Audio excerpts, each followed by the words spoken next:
Price the Lord. ஆண்டவராகிய இயேசு கிறிஸ்துவின் மூலியமாக மீண்டுமாய் இந்த மீடியா நிகழ்ச்சியில் உங்களை சந்திப்பதில் நாங்கள் கர்த்தருக்குள் மிகவும் மகிழ்ச்சி அடைகிறோம். ஒவ்வொரு வாரமும் ஆண்டவருடைய வார்த்தையை நாம் தியானிச்சுட்டு வந்திருக்கோம். ஆண்டவர் உங்களோடு கூட என்னோடு கூட பேசிப்பான்னு நாங்கள் நம்புகிறோம். மீண்டுமாய் இந்த நாளிலும் கூட பாவத்தை குறித்து நிறைவு செய்தியாக நாம் பார்த்து முடிக்க போகிறோம். கடந்த 2 வாரமாக நம்ம பார்த்தோம். முதலாவது பாவம் எப்படின்னா கீழ்ப்படியாமை குறித்து நம் வேதத்தில் உள்ள மகத்துவங்களை ஆண்டவர் நமக்கும் உங்களுக்கும் எனக்கும் கற்றுக் கொடுத்தார். 2வது பாவத்தை பார்த்தா பயத்தை குறித்து ஆண்டவர் பேசினார். அது 2 பகுதியாக நாம் பார்த்திருக்கிறோம். இன்றைக்கும் 3ஆம் பகுதியாக நாம் பார்த்து இந்த செய்தியை நாம் நிறைவுக்குள்ளாக முடிக்க போகிறோம். ஆண்டவர் தாமே உங்களோடு கூட என்னோடு கூட பேசுவாராக. நம் செய்திக்குள்ளாக போகலாம். ஆதியாகமம் 3ஆம் அதிகாரம் 11ஆம் வசனத்திலிருந்து நான் வாசிக்கிறேன். அப்பொழுது அவர், நீ நிர்வாணி என்று உனக்கு அறிவித்தவன் யார்? புசிக்க வேண்டாம் என்று நான் உனக்கு விலக்கின விருட்சத்தின் கனியை புசித்தாயோ என்றார். அப்போ ஆண்டவர் கேட்குறாரு, அந்த பயத்துக்கு அப்புறம் ஆண்டவரே கேட்குறாரு, நான் புசிக்கக்கூடாதுன்னு சொன்ன கனியை நீ புசிச்சாயா அப்படின்னு கேட்டார். அதுக்கு ஆதாம் என்ன பதில் சொல்லியிருப்பார்? நான் அடுத்த வசனத்தில் வாசிக்கலாம். அதற்கு ஆதாம், என்னுடனே இருக்கும்படி தேவரீர் தந்த ஸ்ரீயானவள் அவ்விருட்சத்தின் கனியை எனக்கு கொடுத்தால் நான் புசித்தேன் என்றான். அப்போ ஆதாம் சொல்றாரு, எல்லா விதத்திலும் நீங்கள் எனக்கு கொடுத்தீங்க பார்த்தீங்களா, ஏவாள் அந்த ஸ்ரீ, அவங்க என்ன பண்ணாங்கன்னா சாப்பிட்டு கொடுத்தாங்க, நான் புசிச்சேன்னு சொல்லி பழியை தூக்கி எங்கே போட்டார்னா ஏவாள் மேலே. அப்போ அடுத்த வசனத்தில் ஆண்டவர் கேட்குறாரு, 13ஆம் வசனத்தில், அப்பொழுது தேவனாய் கர்த்தர் ஸ்ரீயை நோக்கி, நீ இப்படி செய்தது என்ன என்றார். ஸ்ரீயானவள், சர்ப்பம் என்னை வஞ்சித்தது, நான் புசித்தேன் என்றார். அப்போ 2 விதமான காரியங்கள் நடக்குது. ஆண்டவர் முதல்ல ஆதாம் கிட்ட தான் கேட்குறாரு. ஆதாம் என்ன சொன்னார்னா, ஸ்ரீ என்ன எனக்கு கொடுத்தாங்க, நான் சாப்பிட்டேன் அப்படின்னு சொல்லி ஏவாள் மேலே பழி சொல்கிறாரு.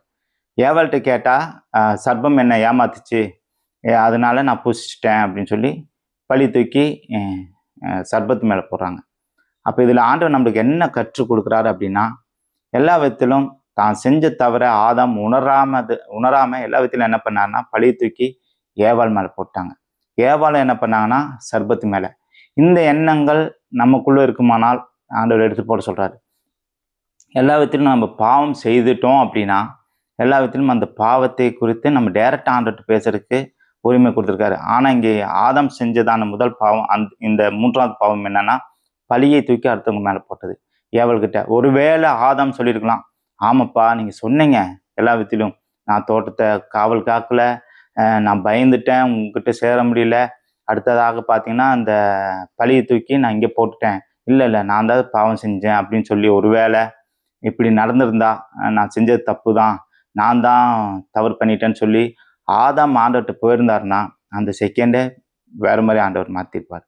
ஆனால் ஆதாம் பழி தூக்கி ஏவாள் மேலே போட்டனால ஏவாளை ஒத்துக்குவாங்கன்னு பார்த்தா ஏவாளும் என்ன பண்ணாங்கன்னா பாம்பு மேலே பழி போட்டாங்க, அதாவது சர்ப்பத்து மேலே. அப்போ இதுலேருந்து என்ன தெரியுது அப்படின்னாக்கா, எல்லாவற்றிலும் நம் பழியை அடுத்தவர் மேலே போடுறவர்களா உலகத்தை பார்த்து அடுத்தவர்களை பார்த்து நம்ம நடக்கணும். ஆனால் வேதத்தில் இன்னொருத்தர் ஆண்டவர் ரொம்ப பிடிச்சவர், இருதயத்துக்கு ஏற்றவர் அப்படின்னு சொல்லுவார்.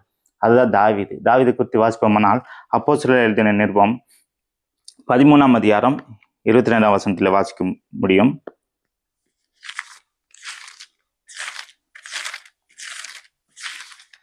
அப்போஸ்தலர் 13:22.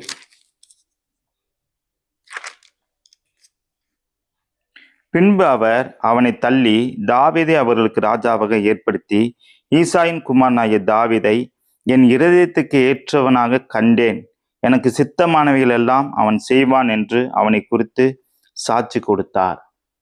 அப்ப இருதயத்துக்கு ஏற்றவன் அப்படின்னு சொல்லி தாவீதை சொல்றார் ஆண்டவர். எதனால அவர் இருதயத்துக்கு ஏற்றவர் அப்படின்னு பார்த்தா, சங்கீதம் 19ஆம் சங்கீதத்துக்கு நம்ம போகணும். 19ஆம் சங்கீதத்தில் நம்ம வாசிக்க முடியும். 12ஆம் வசனத்திலிருந்து 13ஆம் வசனம் மட்டும் நான் வாசிக்கிறேன். தன் பிழைகளை உணர்கிறவன் யார்? மறைவான குற்றங்களுக்கு என்னை நீங்களாக்கும், துணிகரமான பாவங்களுக்கும் உமது அடியனை விலக்கி காரும், அவைகள் என்னை ஆண்டு கொள்ள ஒட்டாதிரும், அப்பொழுது நான் உத்தமனாகி பெரும் பாதகத்துக்கு நீங்களாயிருப்பேன். அப்போ ஆண்டவர்கிட்ட அவர் சொல்றாரு, மறைவான குற்றங்களுக்கு என்னை நீங்களாக்கும், எல்லா விதத்திலும் நான் செய்யறதான பாவத்துக்கு என்னை விடுதலை ஆக்குங்க. துணிகரமான பாவம், நமக்கு விரோதமான துணிகரமான பாவம் ஏதாவது செஞ்சிருந்தா அதுலேருந்து என்னை விலக்கிடுங்க, அதுலேருந்து பாதுகாத்து அதுலேருந்து வெளியே வரக்கு உதவி செய்யுங்க. அடுத்தது, அவைகள் என்னை ஆண்டு கொள்ளாதபடிக்கு, அந்த பாவம் என்னை ஆண்டு கொள்ளாதபடிக்கு, அதுக்கு அடிமையாகாதபடிக்கு எனக்கு அதிலிருந்து விடுதலை கொடுங்க. அப்பொழுது நான் உத்தமனாகி பெரும் பாதகத்துக்கு இவைகளெல்லாம் அந்த காரியங்கள்லாம் நடந்ததுக்கப்புறம் அவர் உத்தமனாகி பெரும் பாதகத்துக்கு நீங்கள் ஆக்கி இருப்பேன்னு சொல்லி ஆண்டவர்கிட்ட கேட்குறாரு. இதை பார்த்து தான் ஆண்டவர் சொல்றாரு எல்லா விதத்திலும் என் இருதயத்துக்கு ஏற்றவன் சொல்லி. அதே இன்னொரு வசனத்திலும் வாசிக்க முடியும். 1 சாமுவேல் 13:14 வாசிக்கும் போது ஆண்டவர் சொல்வார், தாவீது என் இருதயத்துக்கு ஏற்றவன் சொல்லிட்டு. அப்போ தாவீது எல்லா விதத்திலும் பார்த்தீங்கன்னா தான் செஞ்ச தவிர டைரெக்டாக ஆண்டவர்கிட்டே போய் சொல்லிடுவாருங்க. ஆனால் இன்னைக்கு நம்ம எப்படி இருக்கோம் அப்படின்னா, நம்ம அடுத்தவங்க மேலே பழிய போடுறவங்களா இருக்கோம். ஏதாவது நம்ம தவறு செஞ்சுட்டா அவங்க மூலியமா சொல்கிறோம். இன்னைக்கு உலகமே அப்படிதான். யாராவது ஒருத்தரை காரணம் காட்டிட்டு அவங்க செய்யலையா, இவங்க பாவம் செய்யலையா, அவங்க அப்படி இருக்காங்களேன்னு சொல்லி மனுஷர்களை பார்க்குறோம். எல்லா விதத்திலும் அந்த காரியத்திலிருந்து ஆண்டவர் நம்மளை மாற்றும்படியாக தான் ஆண்டவர் எதிர்பார்க்கறதான காரியம். என்ன தவறு செஞ்சாலும் என் சமூகத்துக்கு வரணும், என் பிள்ளைங்க என்கிட்ட வந்து சாரி கேட்கணும், என்கிட்ட பேசணும், என்கிட்ட அவங்க அன்பா இருக்கணும், ஐக்கியப்படணும்னு சொல்லி தான் ஆண்டவர் விரும்புகிறார். அதனால நம்ம இந்த வசனத்தை நம்ம வாசித்து முடிக்க போகிறோம். அதே நம்ம ஃபஸ்ட்டு நாள் தியானித்தோம். 1 யோவான் 1ஆம் அதிகாரம் 8ஆம் வசனமும் 9ஆம் வசனமும் 10ஆம் வசனம் வாசித்து நம்ம நிறைவு செய்யலாம். நமக்கு பாவம் இல்லை என்போமானால் நம்மை நாமே வஞ்சிக்கிறவர்களாக இருப்போம், சத்தியம் நமக்குள் இராது. நம்முடைய பாவங்களை நாம் அறிக்கையிட்டால் பாவங்களை நமக்கு மன்னித்து எல்லா அநியாயத்தையும் நீக்கி நம்மை சுத்திகரிப்பதற்கு அவர் உண்மையும் நீதி உள்ளவருமாய் இருக்கிறார். நாம் பாவம் செய்யவில்லை என்போமானால் நாம் அவரை பொய்யராக்கிறவர்களாக இருப்போம், அவருடைய வார்த்தை நமக்குள் இராது. அப்போ எல்லாவற்றிலும் நம் பாவங்களை அறிக்கையிடுகிற பிள்ளைகளாய், அந்த பாவத்திலிருந்து விடுதலை அடைகிற பிள்ளைகளாய், அதிலிருந்து நம்ம பரிபூர்ணம் அடைகிற பிள்ளைகளாய் நம்ம மாறணும் தான் விரும்புகிறார். இங்கே பாவம் செய்யாதவர்கள் யாருமே இல்லை அங்கே பூமியில், கடவுளை தவிர, இயேசு கிறிஸ்துவ தவிர எல்லாருமே பாவம் செஞ்சவங்க தான். அப்போ அந்த பாவத்திலிருந்து விடுதலையாக ஒரே வழி நம்ம பாவங்களை அறிக்கையிடணும். எல்லாவற்றையும் நான் செய்தது பாவம், என்னை மன்னிச்சிடுங்க, எனக்குள்ளாக இருக்கிற இந்த பாவத்திலிருந்து விடுதலை கொடுங்கன்னு நம்ம முழு மனதோடு, முழு ஆத்மாவோடு, முழு பலத்தோடு ஆண்டுகிட்ட கேட்போம் அப்படின்னா அவர் எல்லாவற்றிலிருந்து நம்மளை விடுதலையாக்கி பரிசுத்தப்படுத்தி அவருடைய பிள்ளையாய் மாற்ற அவர் போதுமானவராக இருக்கிறார். இன்னைக்கு கேட்டுக்கொண்டு இருக்கிறதான உங்களோடு கூட என்னோடு கூட ஆண்டவர் பேசுகிறாரு. எல்லா விதத்திலும் பாவத்தை நம்ம மூடி மறைக்காதபடிக்கு பாவத்தை அறிக்கையிடுகிற பிள்ளையாய் மாறி ஆண்டவர் சமூகத்தில் வேற எங்கேயும் நீங்கள் போய் மற்றவங்கள்கிட்ட சொல்லணும்னு அவசியம் இல்லை, மனுஷர்கிட்ட சொல்லணும்னு அவசியமே இல்லை. இருக்கிற இடத்துல நீங்கள் முழங்கால் படிட்டு இயேசுவே எனக்குள்ளே வாங்க, என் பாவத்தை மன்னிங்க, உங்களுடைய பிள்ளையாக ஏற்றுக்கொள்ளுங்க. தாவீது சொல்கிறது போல எல்லா பெரும் பாதகத்துக்கு என்னை நீங்களாக்கி என்னை விடுதலை ஆக்குங்க, துணிகரமான பாவம் எனக்குள்ளாக இருக்காதபடிக்கு நீங்கள் மாற்றுங்க. இன்னைக்கு பார்த்தீங்கன்னா எங்கே பார்த்தாலும் துணிகரமான பாவம். கடந்த நாட்களெல்லாம் சூழலில் பார்த்தா அந்த பிள்ளைகளுக்கு பாதுகாப்பே இல்லைங்க. எங்கே பார்த்தாலும் ஒரு போதை வஸ்து எடுத்துட்டு அந்த போதை வஸ்தின் மூலியமாக குழந்தைங்களுக்கெல்லாம் இன்னைக்கு பாதுகாப்பே இல்லை. எங்கே பார்த்தாலும் பிள்ளைங்களுக்கு ஒரு பாதுகாப்பு இல்லாத காலகட்டத்தில் வாழ்ந்துட்டுருக்கோம். ஏன்னா போதை, எல்லா விதத்திலும் போதை தலைக்கு எரிச்சுன்னா என்ன செய்கிறாங்கன்னு தெரியாதுன்னு சொல்லுவாங்க இல்லைங்களா.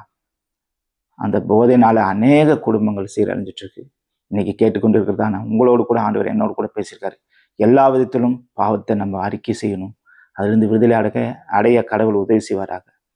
இதற்காக நீங்கள் ஜெபம் பண்ணிக்கங்க. ஆண்டவர் ஏதோ பெரிய பாரத்தை உள்ளத்தில் போடுறாரு. எல்லா விதத்திலும் இன்னைக்கு பாவத்தின் நிமித்தமாக அநேக விதமான உலகம் சீரழிஞ்சிருக்கு. அக்கிரமம் மிகுதியாவதனால் அநேகருடைய அன்பு தணிந்து போகுது. அக்கிரமம் மிகுதியாயிட்டே போகுதுங்க உலகத்தில். எங்கே பார்த்தாலும் அக்கிரமம். பிள்ளைகளெல்லாம் சேஃப்டியே கிடையாது. பிள்ளைகளை நம்ம கவனமாக பார்த்துக்கணும். வேலைன்னு நம்ம போயிடுறோம், ஆனால் பிள்ளைங்க மேலே ஒரு கண்ணு நம்ம எப்போதும் இருக்கணும். குடும்பத்தில் ஒருத்தராவது பிள்ளைங்களை பார்க்க நம்ம முயற்சி எடுப்போம். எல்லா விதத்திலும் பிள்ளைகளுக்காக தான் நம்ம ஓடுறோம். பிள்ளைகளே இல்லாத யாருக்கு சம்பாதிக்க போகிறோம்? எல்லா விதத்திலும் நம்ம பிள்ளைகளையும் பார்க்கணும், குடும்பத்தையும் பார்க்கணும், வேலைகளையும் பார்க்கணும். எல்லாத்துக்கும் ஆண்டவர் தான் நமக்கு ஞானத்தை கொடுத்து இந்த கடைசி காலத்தில் ஆண்டவர் நடத்துவாராக. God bless you. மீண்டுமாய் கர்த்தருக்கு சித்தமானால் வருகிற வாரத்திலே உங்களை சந்திக்கிறேன். Praise the Lord.